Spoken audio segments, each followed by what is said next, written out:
നമസ്കാരം. തുടർച്ചയായി രാജ്യം ഭരിക്കുന്ന BJPക്ക് ഒരു ഇടവേള കൊടുക്കാൻ ഇന്ത്യൻ ജനത ആഗ്രഹിച്ചു എന്നതിൻ്റെ തെളിവായിരുന്നു 2024 ലോക്സഭാ തെരഞ്ഞെടുപ്പിൽ BJPക്ക് ഒറ്റയ്ക്ക് കേവല ഭൂരിപക്ഷം നേടാൻ കഴിയാതെ പോയത്.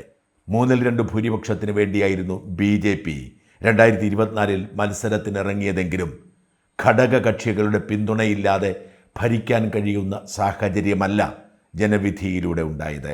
എന്നാൽ BJP തന്നെ തുടർന്നും രാജ്യം ഭരിക്കണം, RSS സ്വപ്നം കാണുന്നത് പോലെ 3-2 ഭൂരിപക്ഷത്തോടെ ഭരണഘടനയിൽ ആവശ്യമായ ഭേദഗതികൾ വരുത്തി BJPയുടെ ഹിന്ദുത്വാശയത്തിൽ അധിഷ്ഠിതമായ ഭരണം മുമ്പോട്ട് പോകണം എന്നാഗ്രഹിക്കുന്നത് രാഹുൽ ഗാന്ധിയും കോൺഗ്രസ് പാർട്ടിയുമാണ്. അവർ പലപ്പോഴും എടുക്കുന്ന വിഷയങ്ങൾ, നിലപാടുകൾ അത് BJPക്ക് വളം വെച്ചു കൊടുക്കുന്നതും BJPയുടെ ഭരണം തുടരാൻ അഭിലഷിക്കുന്നതുമാണ് എന്ന് വ്യക്തമാക്കുന്നു. ലോകത്തെ ഏക ഹൈന്ദവ സാംസ്കാരിക രാഷ്ട്രമെന്ന നിലയിൽ ഇതിൻ്റെ പാരമ്പര്യവും തനിമയും നിലനിർത്താൻ RSS സ്വപ്നം കാണുന്നതും അതിനുവേണ്ടി പരിശ്രമിക്കുന്നതും വെറുതെയല്ല. അവർ പലതരത്തിൽ പരീക്ഷണങ്ങൾ നടത്തി. വാജ്പേയിയും അദ്വാനിയും ജോഷിയുമൊക്കെയായിരുന്നു അവരുടെ ആദ്യത്തെ വിജയകരമായ പ്രതീക്ഷ. പക്ഷെ ആ പ്രതീക്ഷ നിലനിന്നില്ല.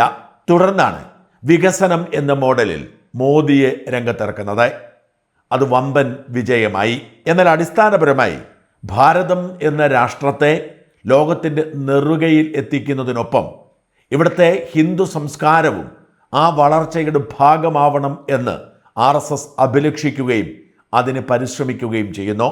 പടിപടിയായി മാത്രമേ ഭാരതത്തെ ഹൈന്ദവ സംസ്കാരത്തിലേക്ക് കൊണ്ടുപോകാൻ കഴിയൂ എന്നവർ അദ്വാനിയിലൂടെ തിരിച്ചറിഞ്ഞാണ് മോദിയിലൂടെ വികസനവും അതിന് ചുവട് പറ്റിയുള്ള ഹിന്ദുത്വവും പരീക്ഷിക്കുന്നത്. അയോധ്യ പോലെയുള്ളവ ഹിന്ദുത്വത്തിൻ്റെ ഏറ്റവും വലിയ പരീക്ഷണങ്ങളാണ്. ഇങ്ങനെ പടിപടിയായി മുമ്പോട്ട് പോകുന്നതിനിടയിലാണ് ഇരുട്ടടി പോലെ അയോധ്യയിലെ മോഷണ കേസ് പുറത്തു വരുന്നത്. പൊളിറ്റിക്കൽ ഹിന്ദുത്വത്തെക്കാൾ കൂടുതൽ സ്പിരിച്വൽ ഹിന്ദുത്വത്തെ ഇഷ്ടപ്പെടുന്നവർ അതിന് ഉപോൽപ്പന്നം എന്ന നിലയിൽ പൊളിറ്റിക്കൽ ഹിന്ദുത്വത്തെയും പിന്തുണയ്ക്കുന്നു എന്നതാണ് ഇവിടുത്തെ യാഥാർത്ഥ്യം എന്ന് തിരിച്ചറിയാവുന്ന BJP അയോധ്യ ഒരു ചർച്ചയാവരുത് എന്നാഗ്രഹിക്കുന്നു. അയോധ്യയിലെ മോഷണം BJPയുടെ അടിത്തറ പോലും ഇളകുന്ന സാഹചര്യം സൃഷ്ടിച്ചേക്കുമെന്ന് അവർ അറിയുന്നു. അതിനിടയിലാണ് അപ്രതീക്ഷിതമായി പാറ്റ വിപ്ലവം പൊട്ടിപ്പുറപ്പെട്ടത്. അത് പരമാവധി വളരാനും അവർക്ക് മുൻപിൽ അടിയറവ് പറഞ്ഞു എന്ന പ്രതീതി സൃഷ്ടിക്കാനും ഒരുപക്ഷെ BJPക്ക് കഴിഞ്ഞത് ഈ അയോധ്യ എന്ന വലിയ അപകടത്തെ തിരിച്ചറിഞ്ഞ് തന്നെയാവാം. ഇടയ്ക്കിടെ BJP ഇങ്ങനെ കോൺഗ്രസിനെ ലക്ഷ്യമാക്കി കെണികൾ വയ്ക്കും. ആ കെണിയിൽ എളുപ്പത്തിൽ പോയി കയറിക്കൊടുക്കുകയാണ് കോൺഗ്രസ് പാർട്ടി ചെയ്യുന്നത്. പൗരത്വ ഭേദഗതി നിയമവും വഖഫുമൊക്കെ ഇത്തരം വലിയ കെണികളായിരുന്നു. ഇടയ്ക്കിടെ സവർക്കർ ചർച്ചയാവുന്നത് എന്തുകൊണ്ടാണെന്ന് ഓർക്കുക. സവർക്കറായിരുന്നു ഹിന്ദുത്വയുടെ ഏറ്റവും പ്രധാനപ്പെട്ട അടിത്തറ നിർമ്മാതാവ്. സവർക്കറെ ഹിന്ദുത്വ രാഷ്ട്രത്തിൻ്റെ പരമോന്നതിയിൽ എത്തിക്കേണ്ട ഉത്തരവാദിത്വം BJPക്കുണ്ട്. എന്നാൽ ഷൂ നക്കി സ്വാതന്ത്ര്യ സമരത്തെ വഞ്ചിച്ചവൻ, ബ്രിട്ടീഷുകാരുടെ അടിമയായവൻ എന്നൊക്കെയുള്ള ഈ പ്രചരണങ്ങളെ അവർക്ക് അതിജീവിക്കുകയും വേണം. അതുകൊണ്ട് തന്നെയാണ് ഇടയ്ക്കിടെ സവർക്കർ ചർച്ചയാവുന്നത്. ഇന്ത്യൻ സ്വാതന്ത്ര്യ സമരത്തിൽ പങ്കെടുത്ത് ഏറ്റവും അധികം ജയിലിൽ കിടന്ന നേതാക്കളിൽ ഒരാളായിരുന്നു സവർക്കർ എന്നത് ഇപ്പോൾ മാത്രമാണ് ഇവിടെ ചർച്ചയാവുന്നത്. ഏതാണ്ട് 27 വർഷമാണ് സവർക്കർ ജയിൽവാസം അനുഭവിച്ചത്. ആൻഡമാനിലെ സൂര്യവെളിച്ചമെത്താത്ത തടങ്കലിലായിരുന്നു അതിൽ 13 വർഷം. പിന്നീട് 14 വർഷം കരുതൽ തടങ്കലിലും. ഇന്ത്യയുടെ രാഷ്ട്രപിതാവ് മഹാത്മാഗാന്ധി 6.5 വർഷവും ഇന്ത്യയുടെ ആദ്യ പ്രധാനമന്ത്രി നെഹ്റു 9 വർഷവും മാത്രമേ ജയിൽവാസം അനുഭവിച്ചിട്ടുള്ളൂ എന്നത് കണക്കിലാക്കുമ്പോഴാണ് സവർക്കറുടെ 27 വർഷം ചർച്ചയാവുന്നത്. ഇത്തരത്തിൽ BJP പലപ്പോഴും പടിപടിയായി ശത്രുക്കളിലൂടെ അവർ ആഗ്രഹിക്കുന്നത് സമൂഹത്തിലേക്ക് പടർത്താൻ ശ്രമിക്കുന്നുണ്ട്. അതിൻ്റെ തുടർച്ച തന്നെയാണ് വന്ദേമാതര വിവാദവും. വാസ്തവത്തിൽ ഒരു കാര്യവുമില്ലാതെ സ്വയം കുഴി തോണ്ടാൻ വേണ്ടിയാണ് കോൺഗ്രസ്സുകാർ ഈ വന്ദേമാതരത്തിൽ കയറിപ്പിടിച്ചതെന്ന് ഓർക്കണം. ഇന്നലെ സംഭവിച്ചത് എന്തൊക്കെയാണ്? ഇന്ത്യൻ സ്വാതന്ത്ര്യത്തിൻ്റെ 80ാം വാർഷികാഘോഷത്തിൽ ആ സ്വാതന്ത്ര്യ ദിനത്തേക്കാൾ കൂടുതൽ ചർച്ചയായത് വന്ദേമാതരമാണ്. സോണിയാഗാന്ധിയും ഖാർഗെയും അവിടെ നിന്നുകൊണ്ട് കൈകാലുകൾ ആട്ടിയിട്ടും AICC ആസ്ഥാനത്ത് മുഴുവൻ വന്ദേമാതരവും ആലപിക്കുന്നത് അവസാനിപ്പിക്കാൻ കഴിഞ്ഞില്ല. കോൺഗ്രസ് പാർട്ടി ഭരിക്കുന്ന ഹിമാചലിലും കർണാടകയിലും വന്ദേമാതരം പൂർണ്ണമായി ആലപിച്ചു. സോണിയാഗാന്ധിയുടെയും ഖാർഗെയുടെയും നെട്ടോട്ടം വാസ്തവത്തിൽ കോൺഗ്രസിനെ എത്രമാത്രം പിറകോട്ട് നയിച്ചിരിക്കുന്നു എന്നാലോചിക്കുക. വന്ദേമാതരം എന്ന ദേശഭക്തി ഗാനത്തെ എന്തിനാണ് ഇവിടുത്തെ കോൺഗ്രസ്സുകാർ വെറുക്കുന്നത് എന്ന് സാധാരണ പൗരന്മാർ ചോദിച്ചാൽ എന്തുത്തരമുണ്ട് പറയാൻ? എന്തുകൊണ്ടാണ് നിങ്ങൾ വന്ദേമാതരത്തെ ഇങ്ങനെ ഭയപ്പെടുന്നത്? വന്ദേമാതരം രാജ്യത്തിൻ്റെ ദേശീയ ഗാനങ്ങളിൽ ഒന്ന് തന്നെയാണ്. വന്ദേമാതരം വേണമോ അതോ ജനഗണമന വേണമോ എന്ന ചർച്ചയുണ്ടായപ്പോൾ അപ്പോഴത്തെ രാഷ്ട്രീയ പരിസ്ഥിതിയിൽ ദേശീയ ഗാനമായി തെരഞ്ഞെടുത്തത് ജനഗണമനയെയാണ്. അതിനർത്ഥം വന്ദേമാതരം തള്ളപ്പെട്ടു എന്നല്ല. രാജ്യത്തെ ആദ്യത്തെ ദേശീയ ഗാനം വന്ദേമാതരം തന്നെയായിരുന്നു. 1896 ഇന്ത്യൻ നാഷണൽ കോൺഗ്രസിന്റെ കൽക്കത്ത കോൺഫറൻസിൽ വന്ദേമാതരം ഉറക്കച്ചൊല്ലിയത് സാക്ഷാൽ രവീന്ദ്രനാഥ് ടാഗോർ തന്നെയായിരുന്നു. ഇന്ത്യൻ സ്വാതന്ത്ര്യത്തിന്റെ ഏറ്റവും ആവേശോജ്വലമായ മുദ്രാവാക്യമായിരുന്നു വന്ദേമാതരം. ഈ വന്ദേമാതരം ഭാരതത്തെ വർണ്ണിക്കുന്നതാണ്. ഭാരതത്തിന്റെ മഹത്തായ സങ്കല്പങ്ങളെ വർണ്ണിക്കുന്നതാണ്. ആ മഹത്തായ സങ്കല്പത്തെ നെഞ്ചിലേറ്റിയാണ് രാജ്യം സ്വാതന്ത്ര്യം നേടിയത്. മഹാത്മാഗാന്ധിയും നെഹ്റുവും അംബേദ്കറും ഒക്കെ ആ ഗാനം ആലപിച്ചവരാണ്. ഈ വന്ദേമാതരത്തെ എന്തിനാണ് നിങ്ങൾ സംഘികളുടെ മുദ്രാവാക്യമാക്കി വിട്ടുകൊടുക്കുന്നത്? ഭാരത് മാതാ കി ജയ് എന്ന് കേട്ടാലും വന്ദേമാതരം എന്ന് കേട്ടാലും സംഘീബോധം ഉണരുന്നുണ്ടെങ്കിൽ അത് BJPക്കും RSSനും നഷ്ടമല്ല, ലാഭമാണ് ഉണ്ടാക്കുന്നത് എന്ന് തിരിച്ചറിയുക. ഇന്നലെ മുതിർന്ന മാധ്യമപ്രവർത്തകനായ രാജേഷ് രാമചന്ദ്രൻ ഭംഗിയായി ഇക്കാര്യം ഏഷ്യാനെറ്റ് ചർച്ചയിൽ വ്യക്തമാക്കിയിരുന്നു. ഭാരത് മാതാ കി ജയ് എന്ന മുദ്രാവാക്യം എങ്ങനെയാണ് ഒരു സംഘീയ മുദ്രാവാക്യമായത്?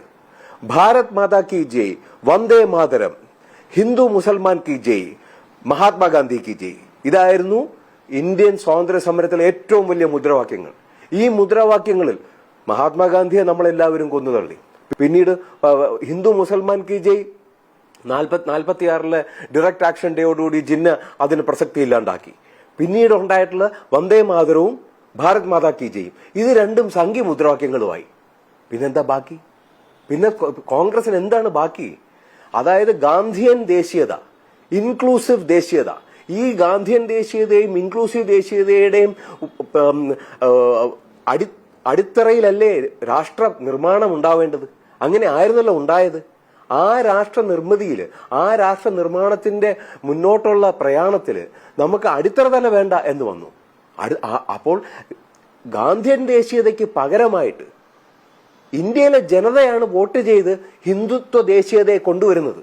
കാരണം ദേശീയതയുടെ ആവശ്യമുള്ളതുകൊണ്ട്. ഇതൊരു പോസ്റ്റ് കൊളോണിയൽ സൊസൈറ്റിയാണ്. എല്ലാ പോസ്റ്റ് കൊളോണിയൽ സൊസൈറ്റിയിലും, ചൈനയിലേക്ക് നോക്കൂ, എവിടെ വേണമെങ്കിലും നോക്കൂ, ഏത് പോസ്റ്റ് കൊളോണിയൽ സൊസൈറ്റിയിലാണെങ്കിൽ പോലും ദേശീയത ഇല്ലെങ്കിൽ പിന്നെ മറ്റേതെങ്കിലും തരത്തിലുള്ള ആശയങ്ങളുടെ പിന്നാലെ പോകും ആളുകൾ. രാജേഷ് രാമചന്ദ്രൻ പറഞ്ഞതാണ് വാസ്തവം. മോദി ഇന്നലെ ചെങ്കോട്ടയിൽ പതാക ഉയർത്തിക്കൊണ്ട് വന്ദേമാതരത്തെക്കുറിച്ചല്ല സംസാരിച്ചത്. മോദി സംസാരിച്ചത് 2047 ഇന്ത്യ 7 മേഖലകളിൽ ശ്രദ്ധ കേന്ദ്രീകരിച്ച് ലോകത്തെ നിയന്ത്രിക്കുന്ന സാമ്പത്തിക ശക്തിയായി മാറുന്നതിനെക്കുറിച്ചാണ്. ഈ നാടിനാഗ്രഹം വികസനത്തെക്കുറിച്ചുള്ള ചർച്ചകളാണ്. ഈ നാടിനാഗ്രഹം ഹൃദയത്തിൽ ആവേശം കൊള്ളിക്കുന്ന ദേശഭക്തിയെക്കുറിച്ചാണ്. ഈ ദേശഭക്തിയെ നിങ്ങൾ വെറുക്കുന്നു എന്ന് ഈ നാട്ടിലെ സാധാരണ മനുഷ്യരെ കൊണ്ട് പറയിപ്പിക്കാനാണോ കോൺഗ്രസ് പാർട്ടി ഇങ്ങനെ വന്ദേമാതരത്തിന്റെ പേരിൽ ബഹളം വയ്ക്കുന്നത്? ബ്രിട്ടീഷ് ഭരണകാലത്ത് അവരുടെ ഉദ്യോഗസ്ഥനായിരുന്ന ബങ്കിങ് ചന്ദ്ര ചാറ്റർജി എന്ന ബംഗാളി എഴുതിയ ആനന്ദമഠം എന്ന നോവൽ ഇന്ത്യൻ സ്വാതന്ത്ര്യ സമരത്തിന് മുതൽക്കൂട്ടായിരുന്നു. അതിലാണ് ആ ദേശഭക്തി ഗാനമായ വന്ദേമാതരം ഉൾപ്പെടുത്തുന്നത്.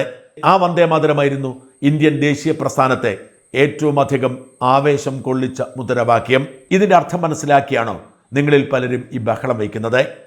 ഇതിൽ എന്താണ് നിങ്ങളെ ആശങ്കപ്പെടുത്തുന്നത്? ഇതിന് മലയാളം പരിഭാഷ ഇങ്ങനെയാണ്: മാതാവേ, നിന്നെ ഞാൻ വണങ്ങുന്നു.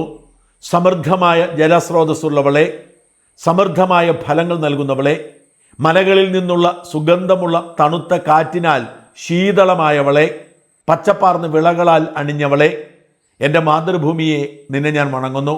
വെളുത്ത നിലാവിൽ ആനന്ദപുളകിതമാകുന്ന രാത്രികളുള്ളവളെ, പൂത്തുലഞ്ഞ വൃക്ഷങ്ങളുടെയും ഇരകളുടെയും സൗന്ദര്യത്താൽ ശോഭിക്കുന്നവളെ, സുന്ദരമായി പുഞ്ചിരിക്കുന്നവളെ, അതിമധുരമായി സംസാരിക്കുന്നവളെ, സന്തോഷവും അനുഗ്രഹവും നൽകുന്ന മാതാവേ, നിന്നെ ഞാൻ വണങ്ങുന്നു. കോടിക്കണക്കിന് മനുഷ്യരുടെ ഖണ്ഡങ്ങളിൽ നിന്നുയരുന്ന മഹത്തായ ശബ്ദമുള്ള മാതാവേ, കോടിക്കണക്കിന് ശക്തമായ കൈകളാൽ സംരക്ഷിക്കപ്പെടുന്ന മാതാവേ, നീ ദുർബലയാണ് എന്ന് ആരാണ് പറയുന്നത്? നീ അപാരമായ ശക്തി ധരിച്ചവളാണ്. രക്ഷിക്കുന്നവളും ശത്രുക്കളുടെ ശക്തിയെ പരാജയപ്പെടുത്തുന്നവളുമായ മാതാവേ, നിന്നെ ഞാൻ നമിക്കുന്നു. നീയാണ് വിദ്യ, നീയാണ് ധർമ്മം, നീയാണ് ഞങ്ങളുടെ ഹൃദയം, നീയാണ് ഞങ്ങളുടെ ജീവിതത്തിൻ്റെ അന്തസത്ത. ശരീരത്തിലെ ജീവൻ നീ തന്നെയാണ്. ഞങ്ങളുടെ കൈകളിലെ ശക്തിയും നീ തന്നെയാണ്. ഞങ്ങളുടെ ഹൃദയത്തിലെ ഭക്തിയും നീ തന്നെയാണ്.